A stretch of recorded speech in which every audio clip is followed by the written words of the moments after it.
We got threes, we got twos, and the last one after that is a one. Let's get it going. Welcome back, Say Something fam. As you can see, we're in the building. It might look a little different. We got a little backdrop situation going on. Upgrades have been made. Yes. We've been telling you guys it's on the way, and now it's here. Yeah. So the first episode with the upgrade, with the brand new background, we're very excited to have you guys be a part of this. Mm-hmm.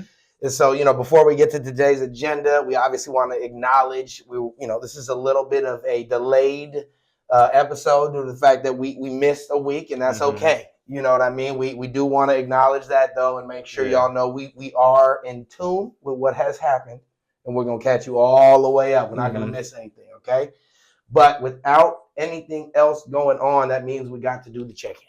Okay, so we're gonna make sure that we both doing all right before we get to what's on the screen, and I hope you guys take a moment or two here to do the same if you're sitting next to somebody. So, Mitch, what's going on? How are you doing? How are things going with you? Man, doing much better now. I was actually pretty sick last week. I couldn't make it out last time. It was very unfortunate. Just moved into a new spot and barely got to enjoy it, but now feeling a lot better. So now I'm finally getting a chance to enjoy it, be moved in a little bit, not have to move stuff around so much. So I'm enjoying things now. Work's been cool. Everything's going good. Kicking it with the fam and everything. So Good. I'm rocking and ready to talk some sports. It's been too long. Right. Yeah, this is as we always say, week in and week out. This is our comfort zone, whether you believe it or not. So we're always happy to get back in here, get back with you guys, and get right, as we say. So that's awesome. I'm super happy to hear. I'm sorry that you were sick, obviously. Right. Glad to hear the quick bounce back. The timing of that's crazy. Yeah. Oh, God. It was crazy. So, for myself, I'm good. I'm still on break from school, technically, the educational piece. Feet up. So I'm doing right now a lot of movement with the shoe sales. If you need shoes, 10.5, 11, 10, holla at your boy. There's a couple different spots you can get in tune with me.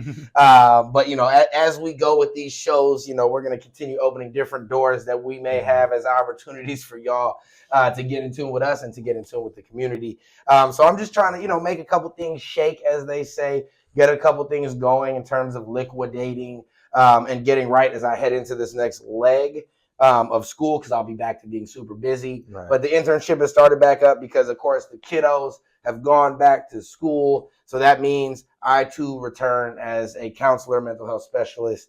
So, it's been good. It's been good to be back. I feel like I enjoy doing the work in this capacity when I'm not also juggling school. Right. It does give me a different point of view of it. I'm like, wow, it's not so much changing hats, a little more preparation time.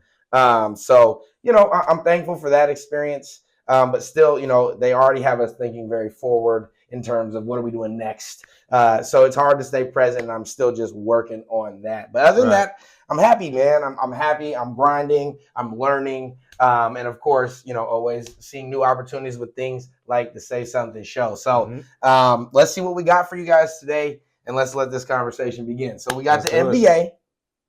And if we got the NBA, it means we got the Dubs. The stinking Dubs. The wonderful Dubs. the whatever you want them to be Dubs. First, before we even get into what we really have on this list, how do you feel? Let's just start there. Man, I feel pretty uninspired right now. I know Steph just came out saying like, oh, we don't need to make a move, or there's no need to rush something like that. But in my opinion, we're at 500 because we haven't made a move. Like we got Dennis Schroeder, and we're looking to get people like Kelly Olynyk, or who's Jonas Valanciunas. Yep. Just a bunch of guys where it's like before it felt like we were talking about Paul George, and a lot of guys were a lot better. LeBron James, Zion Williamson, guys like that. And now I feel like with the names that are floating around, it seems like that would be kind of like how we just got Dennis Schroeder, where it's like, cool, that's a good upgrade. We definitely need the ball handling. But compared to the names that we did have on hand, it's kind of a middle-of-the-road move, and I feel like any of these Kelly Olynyks would be the same kind of thing. Yeah, we might be a little bit better because we might have a little more size, a little more motion in the offense, but I still feel like it would lead to like about an 8 seed or 9 seed and kind of like a 500 type season. Um, Steph has stepped it up. They had a great game last night with the Timberwolves, beat them, but Did let him back in the game, but yeah, exactly. Did let him back in the game. So it's stuff like that where it's like, oh, we built a huge lead, but we're the type of team to let Dante DiVincenzo come back and give us like 26 points and help the team drive back and, yeah, like you said, take it down to the wire when we could have had that game pretty easily handled. So seems like something needs kind of a shakeup because the different rotations that Steve Kerr has been trying, there doesn't seem to be like a lot of cohesiveness in terms of consecutive games back to back to back being consistent and winning. Yeah. I mean, I agree. I think that the one name, this kind of leads us into what we were going to talk about. I should follow soon what you're saying. So I'll just let you guys know how I feel. I feel disheartened. I just feel like something's not clicking, and I'm not even sure if I know what it is. I do know we need a bigger guy, right? Like, that's pretty much simple basketball. Like, if me and Mitch go down, we can ball. We've balled together before. Mm-hmm.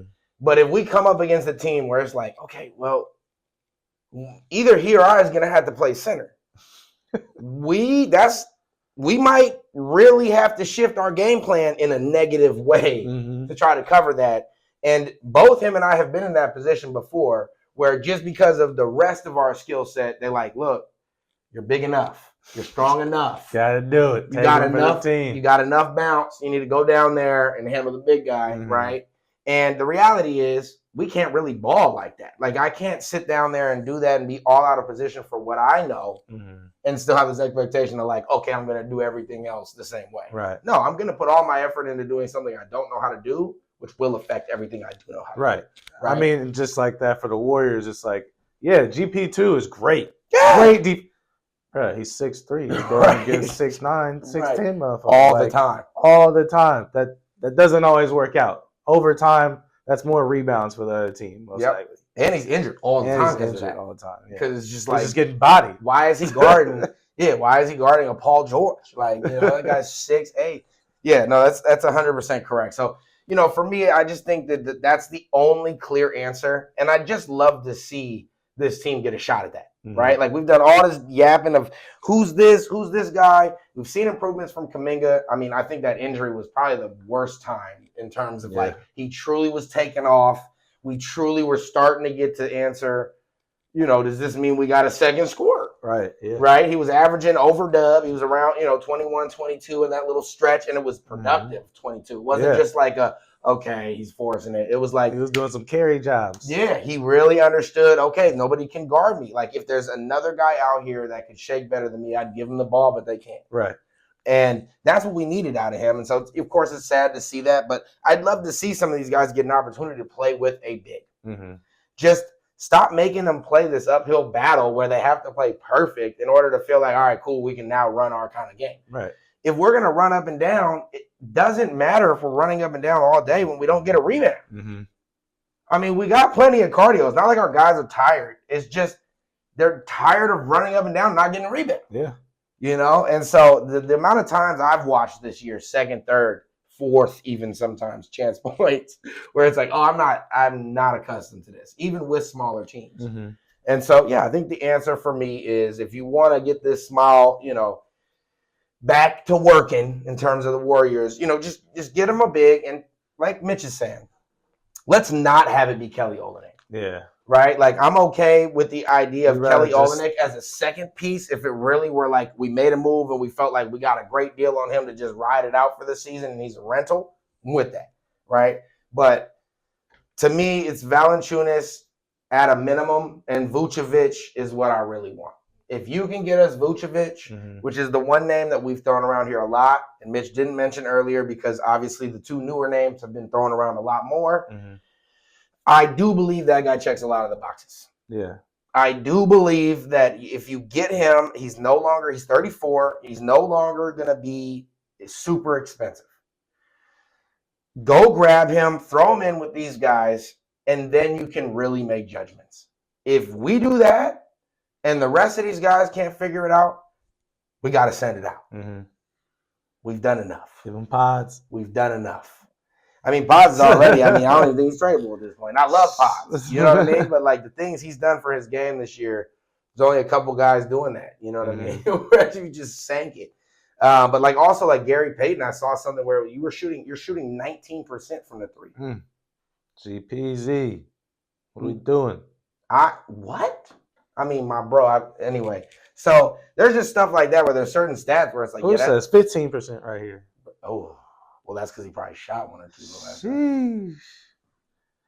I could do that in the league. I tried to big up you, GP. Come on, buddy. A few shots. Right. So, then we could really say we've judged them. We've done enough. Let's send everything out. Right. And if not, then I don't think you're ever giving these guys a fair judgment. And this is the last time I'm going to say it, but just play Moody starter minutes and then let me find the rest out. I'll be the guy that goes, yeah, that was terrible. And I'll take it on the chin. Right. But, like, the efficiency, the know-how, I get it. You don't think he's the best playmaker. We don't even make plays right now. He had the highest plus-minus behind Buddy Hield, +7. Let's be real. And if we're valuing playmakers, why is our turnover rate so high? 12. So with all that being said, those are the things that can put a smile on my face when it comes to the Warriors. And I don't think we can go big fish swinging the way that this roster ended up panning out and the availability. However, I do look across the league and I do see weakness almost everywhere. That's the thing, too, about, like, all the people that have been talked about being traded. It's like it seems like they're trying to wait, but none of the teams are doing good. It's so, possible. Like, it's not really working out for any of them. And we're waiting on Giannis. Yeah. I mean, that's the word. We're expecting a first-round exit. Said here first, mark it here, say something, fam. First-round exit, Milwaukee, cooked. And once we're dealing with that. They're 4 seed right now. That's all good. Once we're dealing with that, once we're dealing with them being cooked in the first round, mind you, Chris Middleton already out the door. Yeah. Dame, they can't do nothing with, but Chris Middleton, they've already been trying to move. And so the likelihood of him feeling great about wanting to stick with that core is not much. And their money is spent. Their money is spent. Their draft picks are gone. Yeah. Nothing left in the cupboard, Giannis. You heard Jeff Teague. Y'all didn't even know how to celebrate when you won the championship. And I'm not worried about my tickets to the Milwaukee Bucks because I never had them. So, yeah, I can say it. That's awful. You went home. Jeff Teague said he went home to celebrate. Imagine me being, hold on. Yes, got to get on this flight. Let's actually enjoy this. Wow. Got to go with my friends just to engage in the moment. So, Giannis, I know you're quiet. I know you're chilling, but your name's the Greek Freak. Come on out, man. Come on out to the Bay. Get right. You know how you'd pair up with Steph. You saw what happened at the Olympics. You know it's bragging. It could be beautiful. And then the other big name we all know that's out there, the big fish, maybe even the biggest fish. I don't know if I feel that way if we were to truly compare him to Giannis, is LeBron. And, LeBron, You're not getting LeBron because that boy's staying in LA. We'll see. It'll be interesting to see. I wonder. There's no shot. I really do wonder. I really do wonder. We'll see. The Lakers are also in a position where the only thing they have valuable is those 2 late first-round picks. And it sounds like the Lakers aren't willing to throw them for LeBron because they don't expect LeBron to be around for those picks. And LeBron is not – I'm pretty sure this offseason that'll be make or break. They'll either have to throw those 2 in and go grab somebody because they're super valuable. People are valuing those picks at the top of the threshold of what the league has available. They're up there. If they don't do it, there's no way he comes back again with that team. You don't think so? There's no way. I don't know if he comes to us. But there's no way. You know what I mean? That he'll sit there and go, all right, cool. Like, if anything, I feel like he would tell AD, you got a better shot taking what you can get from me. Right? And continue building. You know, you're 30. You know what I mean? And so, like, this ain't it. This is not it. We're not going to win. Right? And so, like, they're 21-17. and see, that's what I'm talking about. That's the life of an LAian right now, right? the City of Angels. They're holding on hope when they go up 4 games above 500. I mean, that's the state of the Lakers, right? And so we're there too. I'm not disrespecting like we're not there too, but you guys aren't winners. There's not a winning roster there, right? You guys are in the West. You know, if you're in the East, okay, maybe off of just the strength. They got Dorian Finney-Smith though. Yeah. Right. Yep. Averages 4 points a game, which is exactly what they need. He does shoot the 3 ball decently, but he'll shoot 1 a game. So not going to raise the clip too much. All right, enough of that. You know what I mean? You guys heard what the deal is. Put in the comments who you think we should get, who could save the Warriors season, and or if you're looking ahead to the summer, what's a big name you think we could go for? Yo, my man Guy Santos got 21 minutes last night. Shouts out to Guy Santos. He didn't even look that bad. I mean, in the beginning, he was like, bro.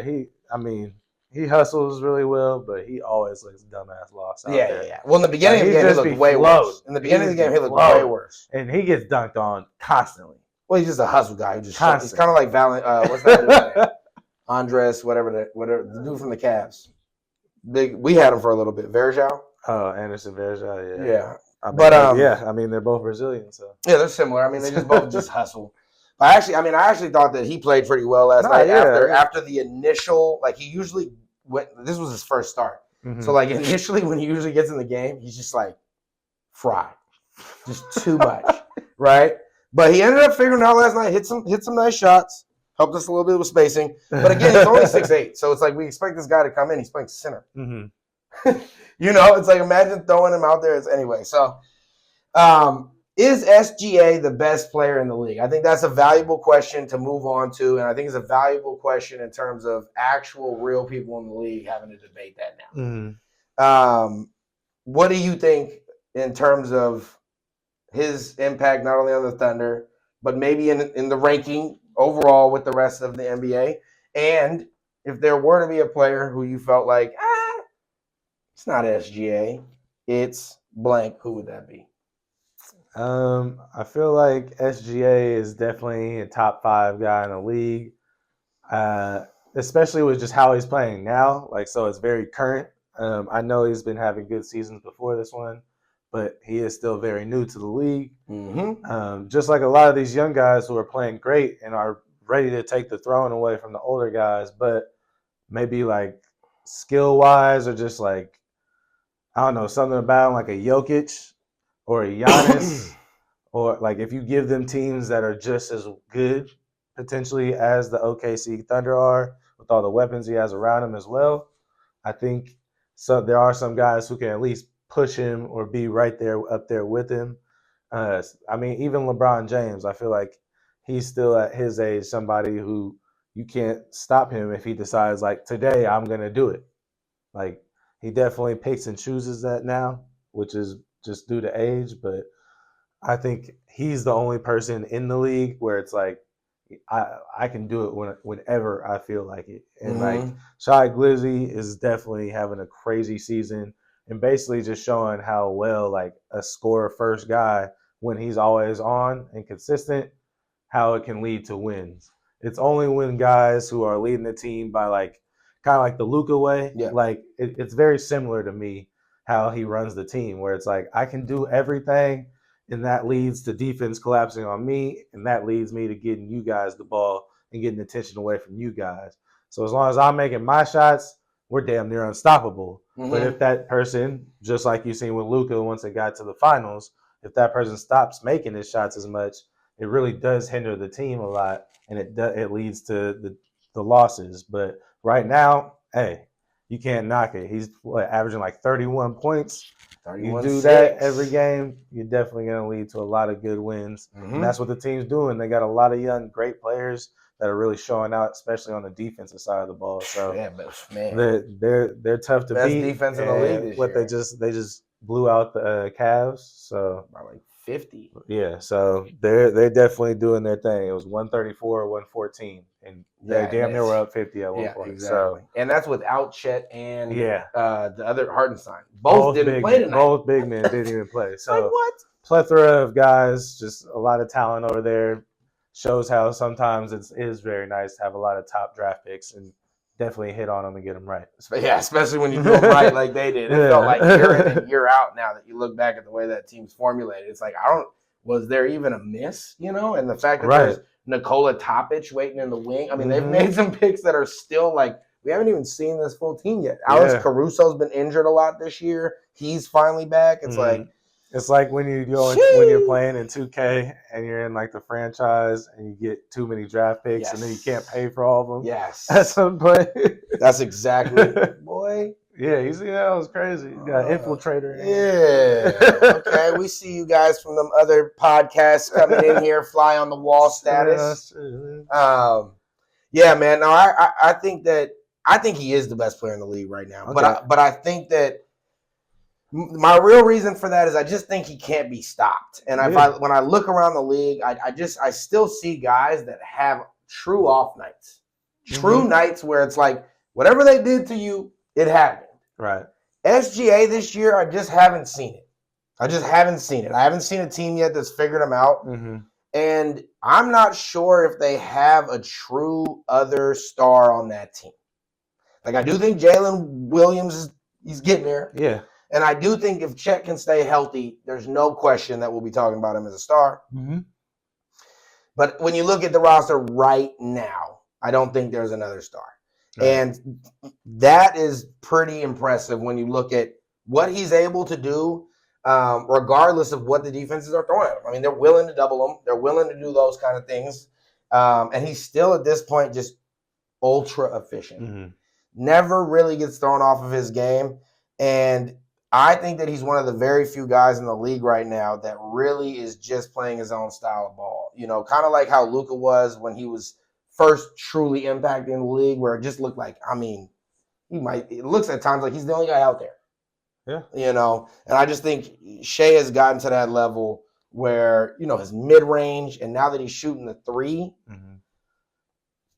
I don't know what you do with that. It's kind of reminding me of regular season James Harden back in the day when he was on the Rockets, where it's like every night I'm giving you 35 points. I'm giving you damn near a triple-double. Like, can't be stopped. I'm getting to the line 15 times. Easy. Nobody's stopping me. And that's what we got to start seeing from Shaq Glizzy is, can it translate to the playoffs? Facts. Which, you know, we will not crown you, sir, until you start making some of those things happen. But in terms of what we're seeing in the games, you know, we can watch now and go off of what we've seen only. SGI, for me, is the cream of the crop. And you look at his age and everything, it's just like, yikes. True problem. But like Mitch said, always tons of guys in the NBA who are vying for that throne. And, you know, it's quite plausible he doesn't stay there for long. I mean, that's the reality. You know, there's no Luka this year vying for those spots because he's had too many injuries. So, you know, always a guy waiting in the wings who's like, yeah, hold my beer. All right, let's get back to the agendizi. NFL. So sliding on out of the NBA onto the League of Sorrows, the No Fun League. Still throwing flags for celebrations, like insanity at an insane level, where it's just like, anyway, football all across the board, even in the college football playoff, when the dude pointed at him and they came in the huge, I'm like, on, man. What? Let them play. Let the boys play. What am I playing here? Flag? Like, anyway. So NFL playoff update. Let's go look at the playoff update. I don't even have it up right now. All right, well, breaking it down, we got in the AFC, we got the Chiefs and the Texans. Texans beat the Chargers 32-12 last week. Boom. The Chiefs had to bye, obviously, number one team, hometown team, about to be going for it. Then we have the Bills and the Ravens. Bills and Ravens both dominated, killed it in their league. In their matchups. God damn. But on the flip side, we got the NFC, Lions and the Commanders, Raiders. Look what Jaden Daniels could have got you. Yikes. Take a chance on a quarterback. Make a move. We'll get to that. Last game we got is the Eagles and the Rams. Surprising from the NFC West, but started off terrible, but have come back and won like 11. They've been like 11-3 in the last 14 games. Something crazy. So they've been high. Hey, can they beat the Eagles, who seem to be a little wobbly? Wishy-washy? A little wobbly. because the Rams are on a tear. I think they could, yeah. But we'll get into that later. So keep going. What else we got? Yeah, those are the 4 matchups Okay, right there. you're right. Okay, boom. 4 matchups. All right. So who would you want to see out of the Chiefs-Texans game and the Bills-Ravens? Who you got in those games for the AFC side? Man, I like the way Houston's playing right now. Mm-hmm. The defense is crazy. Crazy. See, and if CJ Stroud can just, whatever that was during this year, I had you on my fantasy team, so I feel like it might have been me. But that was so weird. He went through a lull, like almost like a Tua kind of lull, where it was just like, I can't throw over 215 yards. I just can't. But they were still always in games and kind of holding it together. So if I'm going to go in that game, I'm gonna go out on a limb here, and I'm gonna take the upset. Okay, let's go. Yeah. Get out of here, Chiefs. I'm also a Mahomes. I'm also a Mahomes hater. No 3-peats this time. Yeah, I'm a hater. So it is what it is, man. You know what I mean? We're gonna take Houston. D'Amico Ryans, I appreciate the way he coaches. I love his energy. There's certain guys in the league where I never played football, but I would, when I look at it, I'd be like, okay, if there was a guy that I'd play for, I'd be a guy like you. All right. Baltimore, Buffalo. This to me, this is gonna be a crazy game. This to me, quite frankly, defines legacies, and that's what scares me a little bit. Is I just don't like how both of these quarterbacks are in the same exact position, in my opinion, and somehow aren't going to take out Mahomes before any of the dust settles. Right. It's messed up because Mahomes' legacy is already set. Sealed, we good. Hall of Famer. Right? I think both Lamar and Josh's careers hinge on this year. Ooh. I think the one that we see continue forward, career will continue to ascend. And I think that the other one, it's not that they will, nosedive, but I think from here it becomes a lot harder. I think from here the scrutiny goes through the roof. I think the noise becomes super loud. And I think there's going to be people who are scared to play with you at that point. Where it's like, not that you're a jinx or anything, but that's a lot of pressure to try to be the guy that comes in and helps you get over the hump after all these years, all these tries, all these different iterations of teams that failed. And the Raiders are coming, so watch out. Whoa, watch out. We're always a year away. That's what the Raiders say. Washington, Detroit. Why don't you handle that side? This one's just crazy, man. Like I said, Jaden Daniels. I mean, what a difference one guy can make. Cooking, dude. Commanders, Redskins have not been good in a long, long time. You bring in a guy who can get the ball to his receivers, see what things can happen. Getting lots of wins, having the upset against the Buccaneers. I mean, it seems like they're winning all their games by last-second chances. Right. I think the last 5 have been on the last possession that they played. So, I mean, they're always in it. That's where it helps to have a good quarterback, right? Right. That's where it helps. When it's time to make that final drive, you got a guy who can get you downfield. I mean, yeah. So, shouts out to them. Good on them. Raiders, that just shows you making bold moves gets good results sometimes. And then the Lions, I want to ask you this, because I think it's pretty crazy. What has it been 5 or 6 years now? A Jared Goff team has been in the playoffs, going deep into the playoffs. Absolutely. So, Cal Bear guy, first overall pick back in the day. A lot of people were knocking him. I feel like people still kind of act like he's not that good. But, I mean, guy gets into the playoffs and gets his team deep. So, I mean, the Lions have been playing crazy. Amon-Ra St. Brown seems like he's on a mission. Always. But if Jared Goff gets it to him, gets 10, 11 catches. Gibbs is nuts. Yeah, Jahmyr Gibbs now is going crazy. He's finally been unleashed. David Montgomery going down is really just, open the door. All the handoffs are going to you now, buddy. We don't have nobody else back there. And he's been taking advantage. So he's been showing out. The Lions are very, very tough out. I see the Lions coming out that one. I think the luck finally runs out for the Commanders. They see a team that is poised to be in the championship. Yep. And then Rams-Philly.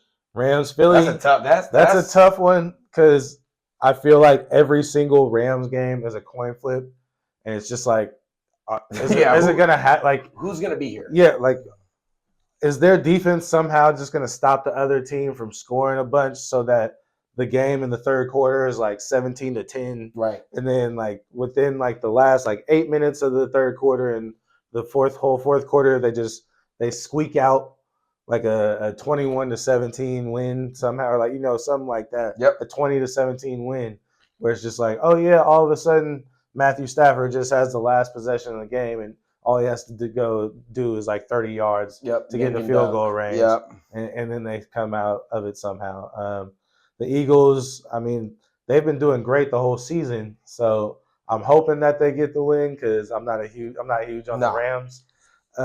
So I actually I love seeing Gilly do his dance to Too Short. Loving it. He be doing the dance with his neighbor, so I love seeing that. So I'd rather see the Eagles win over the Rams, but you never know with the Rams. In any NFC West team, it's like you never know. Like with the 49ers, it was like, all right, this team's really good, but just like even the Seahawks and the Rams, it's like, how do you guys get to the playoffs and the wild card somehow and still win a few games, even though you ended the season like 500? 100%.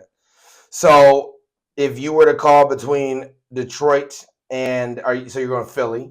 Yeah, Philly and Detroit. What do you think about that? I think Detroit. I think Detroit has the momentum this season. I think they're playing really well. Dan Campbell. He's has a great roster, has a lot of great talent. So I think with his play calling, with their defense, they can beat any team out there, and I think they're going to be the team to represent the NFC for the Super Bowl. Yeah, and I kind of copped out and didn't even give you guys a Baltimore Buffalo besides just all the legacy talk. So I'm actually big on Baltimore this year. Okay. With big King Henry over there. I think Josh Allen, really, in my opinion, should be the MVP because I feel like he overachieved. Yeah. Whereas I feel like this is a little more what we expected from Baltimore, and they didn't even have the greatest season possible. Like they were 12-5. But when I look at playoff ball and I look at these matchups, especially if it ends up being Houston, like I'm predicting between Kansas City, there's not a lot here that could stop Baltimore, in my opinion. Great defense. Quarterback that is the definition of untouchable, and probably the biggest X factor that exists in the league. And just the core that makes sense this time, right? Zay Flowers should be back. 2 tight ends. Mark Andrews finally playing like he's alive, and Isaiah Likely doing his thing. Bateman's doing good down there. So lots of options, and then of course King Henry supporting him with a healthy run game that he's never truly had. So I think it's Lamar's year. That would also have Baltimore going through Houston and then on to the Super Bowl to face Detroit, as he said. And that's just a great matchup. Like, stylistically speaking, I think it would be high scoring. Like, I think a lot of people would look at that matchup and go like, oh, that could be like nah. Like, I think that Baltimore would really struggle to stop Detroit's quick, high-power offense, high octane. And I just don't see Detroit doing anything with Lamar. Nothing. And, like, Derrick Henry will probably go for 200 in that matchup, So my prediction would be Baltimore winning that, but it'd be high scoring, right? And to me, it would come down to the fact that Lamar's probably not going to have to throw the ball as much as Jared Goff is. And I think in those scenarios, it gives a higher probability for Baltimore to win the turnover. And if Jared be slanging that thing. He do. He's the boss. But I'm just saying with those I'm just analytically speaking, I think that the turnover battle will be easier for Baltimore to win, in which case you're just talking about 2 great teams. So that's the what's happened and the potential future. You guys let us know down there in the comments who you think is going to take it. Either give us a matchup or just give us the final team who you think is going to be Super Bowl winners. All right. What do the Raiders do with the 6th overall pick? So they have the 6th overall pick. That looks like, because unfortunately there's a bunch of quarterback needy teams at the front, but not necessarily a guarantee. Okay. Like a team like the Browns. Like, Watson is definitely, out the mix pretty much, but you have so much money invested in that position. We'll see, right? Do you go with Travis Hunter if he's available for Cleveland? If it's just best overall and you're trying to get a superstar. So anyway, Who do you think the Raiders should go with in the 6th pick? If all's even. All right, so I think that we need to think about trading down because there's no super game changer quarterbacks out there, but there are going to be a lot of free agent quarterbacks out there. Yes. And I don't think that the Raiders are bold enough to make a move to go up to the 1 or 2 or 3 spot to potentially get one of the 2 quarterbacks. Especially which would be dope. I feel like in this year's draft, it wouldn't cost a lot. Right. I would hope so. But it's just like missing out on last year's draft picks when it seemed like that was like the plan. And now this year, not to say that neither of these guys will be superstars per se, but I feel like the guys last season were the guys to get if you were going to trade up for a quarterback. Even Drake May looking nice. Yeah. Even Bo Nix. No, that's real. So that would have been trading up one spot, right? One spot. So I feel like I feel like we missed the opportunity to go all in terms of that, in my opinion. Mm-hmm. So I think trading back, maybe going for one of the quarterbacks, one of the better ones. I don't know all of them that are out there, but I know there's going to be at least 10 to 11 guys. Mm-hmm. The Jameis Winstons and the I know he's not Kirk Cousins old. will be out Kirk there. Cousins, Joe Flacco. I mean, these are just some guys. There's more better guys out there that I can't name it. Sam Darnold's going to be out there. So there's guys. I mean, even there's a potential for Justin Fields. I know he doesn't want to leave because he doesn't want to learn another playbook. But, I mean, there's still potential. He's behind Russell Wilson. So I know he's a guy who wants to play and can lead the wins. Absolutely. So I think maybe trying to get a few picks back mm-hmm. And maybe go for some of the guys in the middle of the first round. So maybe try and trade with potentially like the Bears, who have like the 10th and like the 40th pick or something like that. Try and trade with them. I like that. To go to the middle of the first round, get somebody like potentially Ashton Genty at running back, something splash like that. Depending on who's left and how the draft order goes, somebody like Mason Graham, the D tackle for Michigan, could be potentially out there still at that time. We got Kelvin Blanks. I know he's just a offensive tackle, but he's very good from Texas. Yep. We're going to need somebody to protect the new quarterback. So I think doing that, and then maybe in like the 2nd or 3rd round, maybe looking for like a Jalen Milroe, or somebody like that, or try a Beck. No, Beck went back to school. My bad. But no, not even him. Ewers or Dart. Yes, I like Miss. Jackson Dart. Jackson Dart from Ole Miss is somebody that's a good, Jackson Dart. Target. I would like to see us try and get one of the 2 receivers in either Xavier Restrepo from Miami he's nice. or Alec, what's his name, from Stanford. Wide receiver. Ehrlich. Or what's his name? I know you're talking about Anamayo or something. Anamayo. Yeah. Those 2 guys in like the 2nd, 3rd round, even like Isaiah Bond. Yeah. Somebody I think we could target. He's even like, especially if we could get like an Ashton Genty for our first pick, getting somebody like Scatterbo as our 2nd running back in like the 3rd round. So I think trying to make a lot of trades for like 2nd, 3rd round guys right there would really be beneficial for us. If we're going to make any moves, because I don't really see us trying to scoot up for the guys that are presently going to be taken before in Cam Ward and Shedeur Sanders. Yes, sir. Well, I think that's a great take. That's a pretty hot take, to be honest, too, the trade back. I know y'all probably not ready for that. I've seen a lot of you guys, if you do stay put, being attached to Will Campbell from LSU, the tackle. Yeah. And Teotaro McMillan, the wide receiver from Arizona. Beast. Yeah. Both of those, if you do stand pat, right. I would be okay with that. Yeah. I mean, those are 2 of like Brock Powers vibe picks, where they're like true football players that are they're gonna figure it out regardless, and they're good character. So I love that. And it's, to me, I think that they also, you take a look at next year, right? There's a strong quarterback class coming out next year. from college. So like, if you're not sold on these two guys at the top, don't put it all out there. And the guys that we mentioned are still good on 100%. the backside of the 100%. draft. Quinn Ewers, exactly. Take a know? flyer on one of these guys, early investment, and then next year, if you end up in that position, pull the trigger on somebody like that. What do we do with the 11th pick? I mean, it's our highest pick in a while. I've heard a couple things. My number one thing for us to do would be to package this and try to go hunt for either Max Crosby. I know the Raiders fans wouldn't want to hear that, or go hunting for my real, the real one that I want, which would be Myles Garrett, and the Cleveland big dog. So he's unhappy. He wants Cleveland to prove that they're going to do something that would affect winning. I don't see that happening. They're going to draft somebody, but I don't know how that timeline would match his.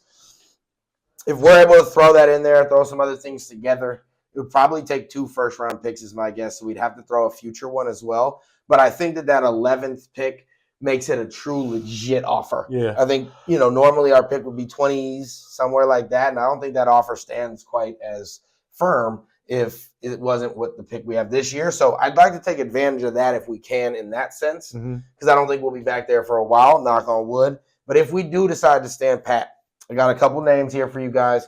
We got on the offensive side of the ball, we're going to be targeting, in my opinion, 3 positions. We're going to be looking at tackle or guard. You can call that really let's call it tackle. But a lot of times if you know big men, you know that originally, even if they're a tackle, usually they're probably going to start at guard. Because you probably already have a good tackle, and they're going to grow into that role.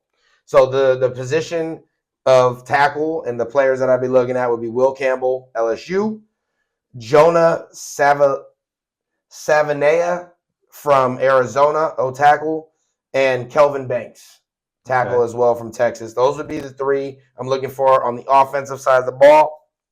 At defensive tackle, which is the other position, and pass rush, so right end or outside linebacker, those would be the other positions defensively we're looking at. Mason Graham, who you mentioned, D-tackle, Michigan. If he falls, it'd be kind of a fall. I mean, he's a real top product. Yeah. But the way it's looking with how things go, it's you just never know what ends up being the run of what and what breaks what in what direction. Kenneth Grant's another name to look at, who's also the guy who was paired with him as a defensive tackle at Michigan. Both guys very good. I'd say Mason Graham's a little step above, but Kenneth Grant's physique is absurd. And so people think of him kind of as a Rashawn Gary, super moldable guy. Then there's Nick Skorton, the end from Texas A&M. Real big body guy, real beast of a build, kind of, not Myles Garrett kind of performance or skill set, but that kind of build. We're just a freak of nature. Also, the guy you guys drafted, kind of similar build, who hasn't done anything. But Tyree Wilson? Yeah. And then also kind of similar build to the guy that the Jaguars drafted first overall. Can't remember his name, but he drafted over Aiden Hutchinson. Trayvon Walker or something. Yeah. But I think that's from the Giants who got shot. I mean, from the Georgia? Yes. Yeah. Yep.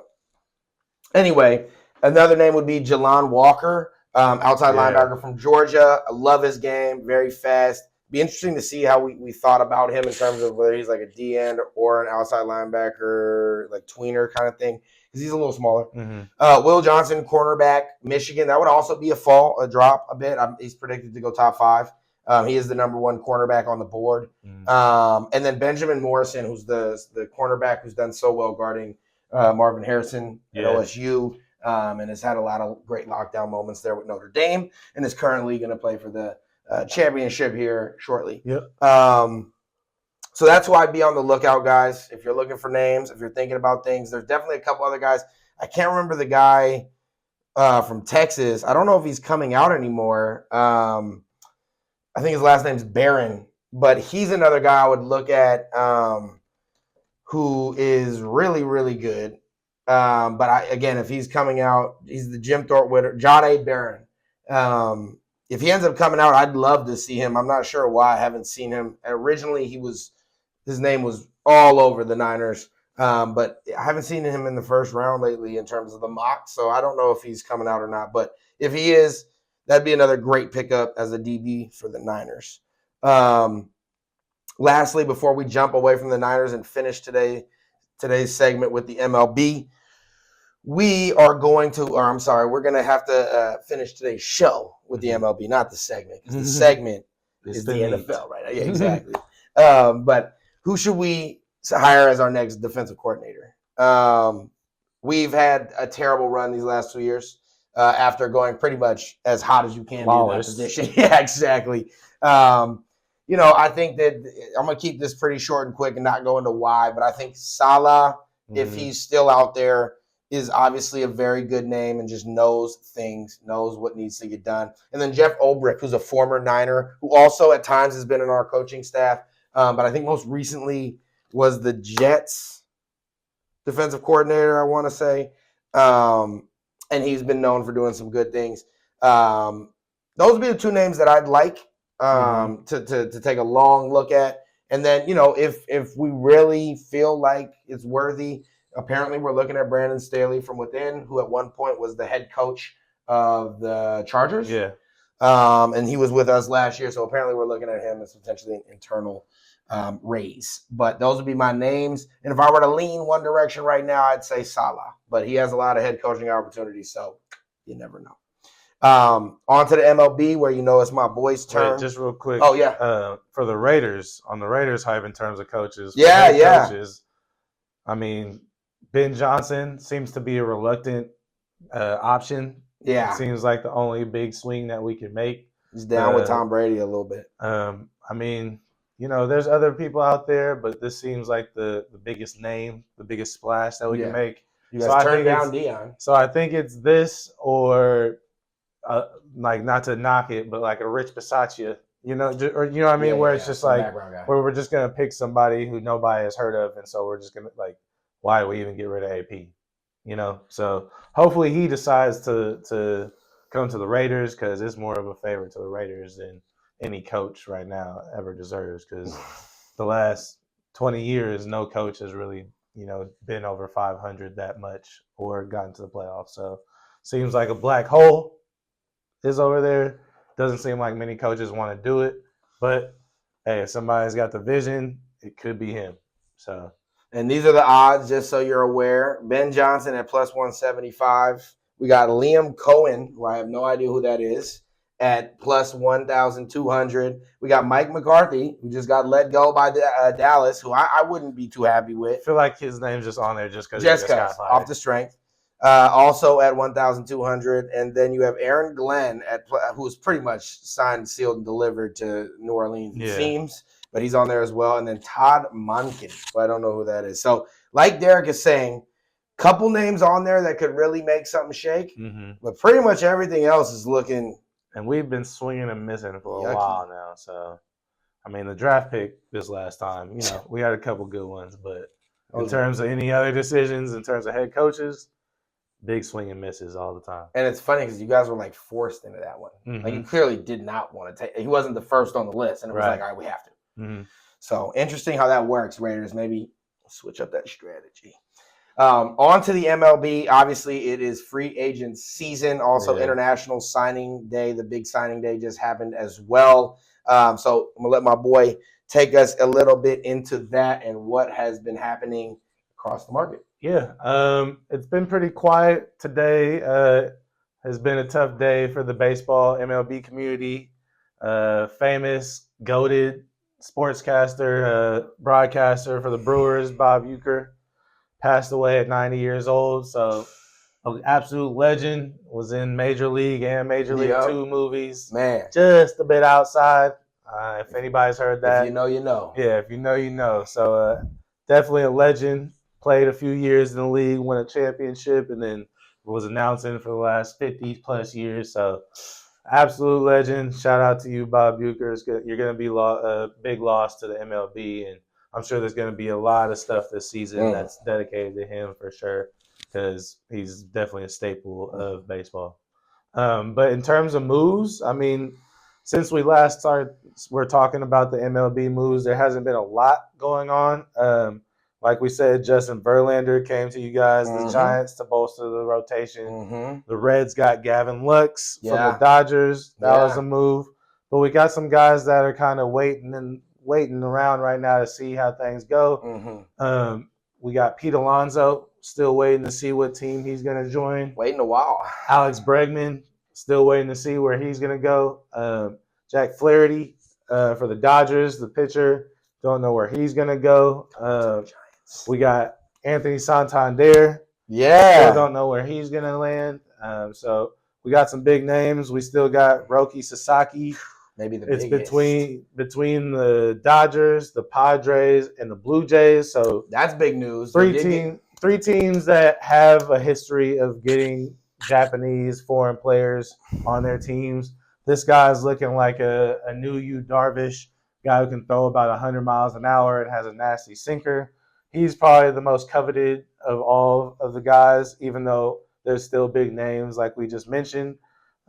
He's still just 23 years old. And he's going to be cheap. Yeah, he's going to be very cheap. So it's going to be exciting to see what team he picks. If he picks the Dodgers, man, that's pretty brutal. It's over. It's going to be looking rough. They got a lot of good players over there. So hopefully he doesn't choose to join them. Hopefully he's like, hey, let me see what I can do with the Padres. Mm-hmm. Something like that. But it seems like the players from overseas are kind of learning from Shohei's initial mistake of just saying yes to the Angels to get over here. Yep. And being on a dismal team for years before they realize greatness with a team that can actually help them win. Yamamoto went straight to the Dodgers. He said, look, I'm winning if I'm coming all the way out here. Straight up. That seems to be the move right now. Makes sense, total sense. And it's just leading to damn near all-star teams for some of these squads out there. Real talk. But it's cool. I mean, the international guys coming in just like in the NBA, not just being a guy, but being one of the guys and premier players. Yeah. Not just somebody who's just a bench player or somebody who's like batting 7th, 8th, or 9th. These guys are coming in and being top stars in the league. So it's exciting to see them start joining the fray and not just playing out in Japan or in South America or anywhere else, bringing them to the MLB because it's bringing a lot more eyes to the game. So some moves still to be made. A lot of moves haven't made. We got some young prospects that we're going to be talking about soon. A lot of good first basemen out there. Yep. Jack Caglione. Yep. Nick Kurtz is out there. I was just going to say, he's been getting Bryce big. Eldridge for the Giants is big up. So there's been a lot of talk with the guys coming in right now. Yep. What I think is Xavier Isaac is another guy for the Tampa Bay Rays. Man. How do they keep doing it, man? Yeah. So there's a lot of exciting baseball to come. Even guys who, like this past season, who were drafted, who played in the minors, like a Dylan Cruz. Yeah. Some guys like that are going to be coming into the league, being more prominent in the league. I think Dylan Cruz came up for a few games towards the end of the season, but it's going to be exciting to see him actually get on the roster for a good amount of time. And there's other players as well, but we'll get into that more when the season starts getting closer. But I'm really looking forward to seeing where these guys go because it really will show how the season's going to be panning out. Yep. The only other guy I would mention is Tanner Scott. Yeah, Tanner Scott. Who is apparently, I haven't watched a ton of him. Apparently just a cold lefty out the pen. He can close. He can also give you just high leverage situations, but expensive. Yeah. Very expensive reliever arm. So, there's only going to be certain teams in the running for that because spending a lot on relief pitching is only for the luxurious. Yeah. And then, I want to give a quick shout out to the Giants. Being able to sign the number 2 overall international prospect, Joshua De Jesus Gonzalez, 17-year-old shortstop. Thank you, Papi. Yes, sir. 5'2" athlete, absolute gem. If it weren't for Roki Sasaki, he'd be the clear-cut number 1. And the reality is Roki Sasaki is 23 years old, whereas he is 17. So obviously it'd be hard for, a 17-year-old to compete with such a high-quality 23-year-old. And that's also a rare situation to be in terms of the international pool to be it's like for the Padre, Ethan Salas, the catcher. For them, he's been on the team since he's been like 15. Yep, exactly. So, and we've had a couple guys like that, like Luis Matos, who's come up recently. Luciano, who's trying to figure it out, but he too was in that same situation. And then Heliot Ramos is the other one. Heliot.